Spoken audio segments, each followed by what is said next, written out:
Hello students, today we will discuss about history class 8th lesson 2 colonization of India.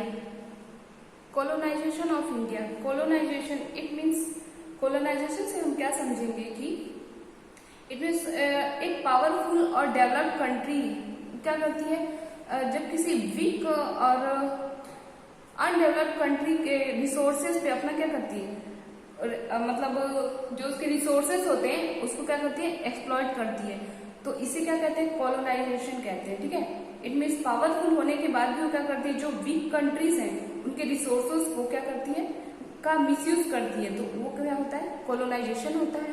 ठीक है, अब हम देखेंगे colonisation of India.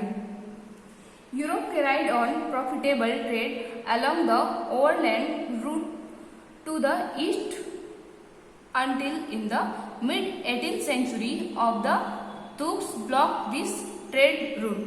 It means क्या है कि जो यूरोप है, ठीक है, यूरोप कॉन्टिनेंट जो है उसने क्या किया था इंडिया से, इट मीन्स जो मिड 15th सेंचुरी था उस टाइम में क्या किया था बहुत सारा ट्रेड के माध्यम से बहुत सारा प्रॉफिट मतलब गेन कर लिया था। ठीक है, ईस्ट के साइड में है ना। और ये सारी जो बात है वो तुर्क्स को जब पता चली तो उन्होंने क्या किया, जो जिस ओवरलैंड से वो क्या कर रहे थे, जिस रूट से वो ट्रेड कर रहे थे उस रूट को उन्होंने ब्लॉक कर दिया। ठीक है, the European can discover new sea route to the east. It means फिर यूरोपियन ने क्या किया कि एक नया रास्ता जो है खोज दिया। ठीक है, वो क्या था सी रूट्स था। In 1498, Vasco da Gama of Portugal sailed round the Cape of Good Hope and landed at Calicut on the Malabar coast in South India. उसके बाद क्या हुआ 1498 में जो वास्को डी गामा था जो कहाँ से आया हुआ था, पुर्तगाल से आया हुआ था, उसने क्या किया इस होप से कि क्या होगा इंडिया में मतलब बहुत अच्छा हम ट्रेड करेंगे और बहुत सारा प्रॉफिट गेन करेंगे, इसके लिए वो इंडिया में आया। कहाँ पे आया था, कालीकट और Malabar coast in south India में आया था। ठीक है, पुर्तगाल profitable eastern trade attract other European to overseas trade with the east. It means क्या है जो यूरोपियन थे उनको बहुत ज्यादा प्रॉफिट हुआ, उसी से अट्रैक्ट होके अदर जो यूरोपियन थे और जो अदर ओवरसीज ट्रेडर्स थे वो क्या हुए इंडिया के साथ ट्रेड करने के लिए आने लगे। ठीक है, नेक्स्ट हम देखेंगे trading companies. By the end of 16th century Europeans overseas trade with the east began to fetch enormous profit. It means जो यूरोपियन कंट्री थी उन्होंने क्या किया 16th सेंचुरी में वो ट्रेड करने के लिए कहाँ पे ईस्ट में आए। ठीक है, और उन्होंने क्या किया बहुत विशाल मात्रा में यहाँ से प्रॉफिट गेन किया। और उसके बाद से फिर देखेंगे the rulers of come European countries allowed group of merchant to start trading companies with monology to trade with the east. It means ये प्रॉफिट को देखते हुए इंडिया ने क्या किया था, इंडिया में आकर के और जो यूरोपियन कंट्रीज थी उन्होंने बहुत ज्यादा इनॉर्मस प्रॉफिट गेन किया था। ये देखते हुए जो रूलर्स थे वहां के यूरोपियन कंट्रीज के जो रूलर थे उन्होंने क्या किया अपने जो मर्चेंट्स थे उनको अलाउ किया कि आप जाइए और क्या है जो इंडिया है वहां पे क्या करिए इंडियन ट्रेडिंग कंपनीज को स्टेबल कीजिए। ठीक है, to trade with the east के साथ ट्रेड करने के लिए उन्हें अलाउ कर दिया था। This mean that no other merchants in this countries could participate in eastern trade. It means क्या था जिन्हें अलाउ किया गया था सिर्फ वही ट्रेड कर सकते थे ईस्ट के साथ, और जो दूसरे मर्चेंट्स थे वो ईस्ट के साथ ट्रेड नहीं कर सकते थे। ठीक है, तो आप देखेंगे in return the rulers took a share of the profit, और इसके बदले में जो रूलर्स थे वो क्या करते थे, कुछ शेयर और प्रॉफिट्स ले लिया करते थे। ठीक है, फिर नेक्स्ट हम देखेंगे the English east India company was stabilised on 31 December 16। ठीक है, when Queen Elizabeth I of England issued a royal charter of granting its founders monopoly of to trade with the East। It means कि 31 दिसंबर और 1600 में क्या हुआ था कि जो कंपनी थी, जो क्वीन थी एलिजाबेथ, कहाँ की क्वीन थी, यूरोप की, तो उन्होंने क्या किया था कि एक रॉयल चार्टर के थ्रू ये सबको बताया, ये सबको ये दिया था, अधिकार दिया था कि वो क्या करेंगे, वो इंडिया में जाकर के और क्या करेंगे, ईस्ट के साथ ट्रेड करेंगे। और उसके बाद से ही जो इंडिया में कंपनीज जो है स्टेबल होना स्टार्ट हो गई। इट मीन्स जो similar east India company were founded by the Dutch in 1602। जैसे क्या हुआ था कि सबसे पहले एलिजाबेथ जो फर्स्ट थी, उन्होंने क्या किया था, east India company, English India company को स्टेबलाइज करने के लिए एक रॉयल चार्टर दिया था, जिसमें कि ये बताया गया था कि ये स्टेटमेंट दिया था उन्होंने कि ये आपको राइट्स मिलते हैं कि जाके आप ईस्ट में ट्रेड करें। ठीक है, और फिर वैसे ही जो अदर कंट्रीज थी वो भी धीरे धीरे इंडिया में आने लगी। और ये सारी जो कंपनी थी वो क्या थी, ट्रेड के पर्पज से आई हुई थी, और वहां पे क्या किया था, ईस्ट में ट्रेड सेटलमेंट किया था। ठीक है, they purchased good in bulk at the cheapest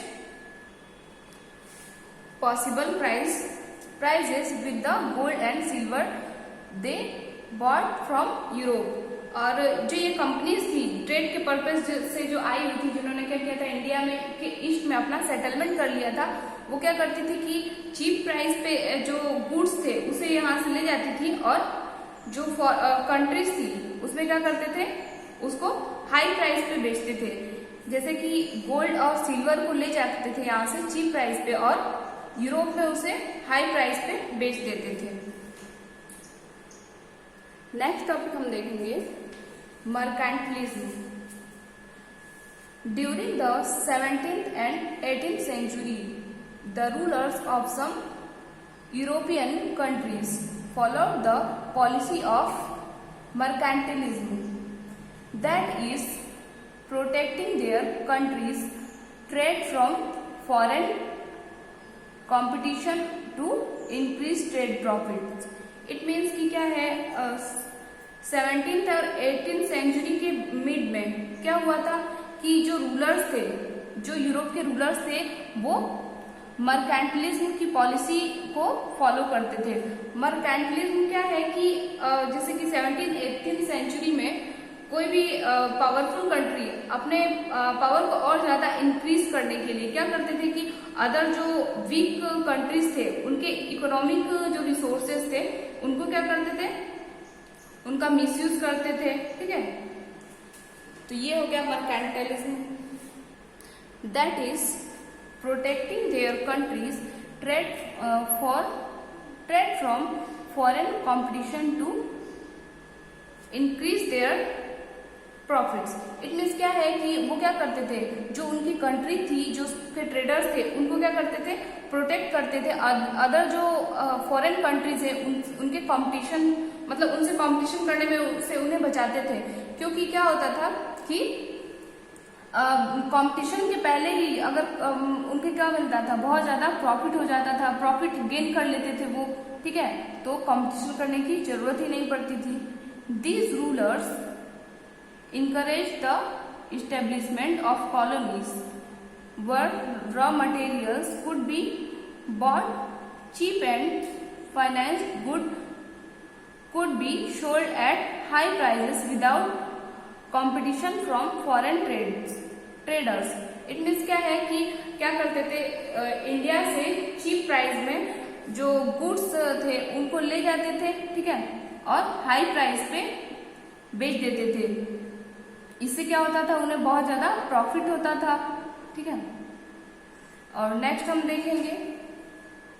और फिर उन्होंने क्या किया कि अलग अलग कंट्री के अलग अलग पार्ट्स में कॉलोनीज को स्टेबल कर दिया, उसको कॉलोनाइज कर दिया। ठीक है, और उसके बाद से जो अपना ट्रेड है, ट्रेड सेंटर्स को अलग अलग पार्ट्स में, वर्ल्ड के अलग अलग पार्ट्स में उसे इंक्रीज करने लगे। और इसका मतलब रिजल्ट ये निकला कि लैंड और सी में क्या होने लगा, वार होने लगा। जो जैसे कि कंट्रीज थी आपस में वो क्या करने लगी, वार होने लगा उन सब में। इसलिए क्योंकि सबको प्रॉफिट चाहिए था। ठीक है, अधिक से अधिक वो क्या करना चाहते थे, प्रॉफिट गेन करना चाहते थे। इसके लिए उन सब में क्या होता था, कंपटीशन होता था आपस में। और इसकी वजह से क्या होने लगा, जो लैंड था और सी था उसके बीच में वार होने लगा। क्योंकि क्या होता था, कुछ लोग सी रूट से आते थे और कुछ लोग लैंड रूट से आते थे, इंडिया में ट्रेडिंग के पर्पज से आते थे और बहुत सारा इनॉर्मस प्रॉफिट गेन करके जाते थे। अब हम देखेंगे English trade settlement in India. The English east India Company received permission to establish trade settlement in India through a farman issued by Mughal ruler Jahangir. It means जो इम्परर था, कहाँ का, मुगल जो बादशाह था उसने क्या किया था, जो जहांगीर था उसने ये परमिशन, एक फरमान जो होता है वो जारी कर दिया था कि क्या होगा, अब जो इंग्लिश ईस्ट इंडिया कंपनी है उसको परमिशन दे दिया था कि वो क्या कर सकते हैं, ट्रेड सेटलमेंट इंडिया में कर सकते हैं। ठीक है, ये किसने किया था, मुगल रूलर जहांगीर ने। The English trade settlement were run by the companies required coal factors and hence coal factories. A factory was not a place of manufacture. It means क्या था कि जो ये ट्रेडर्स आए थे ट्रेड करने के लिए इंडिया में, उन्होंने क्या किया कि जो उनकी कंपनी थी उसमें बहुत सारे फैक्टर्स बना दिए, मतलब अलग अलग उनको रिक्वायरमेंट होने लगी जगह की। तो उन्होंने क्या किया, इसके अलग अलग फैक्टर्स बना लिए, अलग अलग जगहों पे अलग अलग फैक्टर्स बनाए। तो इन्होंने इसे फैक्ट्रीज नाम दिया और फिर बाद में ये फैक्ट्रीज हो गई। और जो ये फैक्ट्री इन्होंने सेटलमेंट किया था उसमें क्या था, जो कितने एरिया को ये कवर करेंगे ये मैन्युफैक्चर नहीं किया था। ठीक है, it consistent of a godown for goods and office for maintaining records and residential quarters of the company's servants. और इन्होंने क्या किया था, धीरे धीरे मतलब ये एरिया को कवर करने लगे थे। ठीक है, इन्होंने क्या किया, सबसे पहले फैक्ट्री स्टेबलाइज किया, उसके बाद से फिर क्या किया, जो इनके पास जो गुड्स थे उसके लिए गोडाउन बनाया और फिर ऑफिस रिकॉर्ड मेंटेन करने के लिए इन्होंने रेजिडेंटल एरियाज भी बनाए, रिकॉर्ड रूम बनाए और जो कंपनी में सर्वेंट थे उनके लिए रेजिडेंटल क्वार्टर भी बनाए। इट मीन्स ये क्या कर रहे थे, धीरे धीरे जो लैंड है उसको कवर कर रहे थे। ठीक है, इंडिया में इन्होंने क्या किया, बहुत सारे तरीकों के, बहुत सारे जो गुड्स थे उनका ट्रेड स्टार्ट किया। सबसे पहले इन्होंने टेक्सटाइल, फिर इंडिगो, फिर सैंड पैटर, उसके बाद से बहुत सारी चीजों का क्या किया, इन्होंने इसको यहाँ पे चीप प्राइस में इसको खरीदा और क्या किया, अलग अलग जो कंट्रीज थी, अलग अलग नेशंस थे वहां पे हाई प्राइसेस में बेच करके बहुत सारा प्रॉफिट गेन किया। ठीक है, अब हम आगे देखेंगे। The first English factories in India were set up at Masulipatam. ठीक है, मतलब कि सबसे पहले जो इंग्लिश फैक्ट्री थी वो कहाँ पे स्टेबल हुई थी, मुसलीपट्टम में। ठीक है, एंड उसके बाद से ही 17th सेंचुरी में ही फिर सूरत में स्टेबल हो गई थी। और उसके बाद से धीरे धीरे क्या हुआ, इन लोगों ने अपने जो ट्रेड थे उसको एक्सपांड करना चालू कर दिया। ठीक है, और फिर उसके बाद से by the end of century, और फिर जो ये सेंचुरी था उसके एंड होते होते इन्होंने क्या किया, 17th जो सेंचुरी था उसके एंड होने से पहले इन्होंने क्या किया, देवर इंग्लिश सेटलमेंट्स एट मद्रास में भी और बॉम्बे में, कोलकाता में, सभी जगह पे क्या किया, इन्होंने फैक्ट्रीज को स्टेबल कर लिया। ठीक है, some of the settlements were fortified to protect them for the attacks of hostile local rulers and foreign rivals. It means कि बहुत सारे ऐसे सेटलमेंट थे जिन्होंने क्या किए, अपने अपने आप को प्रोटेक्ट करने के लिए किया अटैकर से, जो कि लोकल रूलर्स भी थे और इनके अगेंस्ट में थे, और जो फॉरेन राइवल्स भी थे वो भी इनके अगेंस्ट में थे, क्योंकि ये क्या कर रहे थे, यहाँ से बहुत ज्यादा प्रॉफिट ले रहे थे, ठीक है। At this time the France were the main trade rival of the English in India. It means कि क्या था, फ्रांस उस टाइम का सबसे बड़ा मतलब ट्रेड राइवल था, ठीक है। Thank you students. इसके आगे हम देखेंगे एंग्लो फ्रेंच राइवलरी, ठीक है। Have a nice day.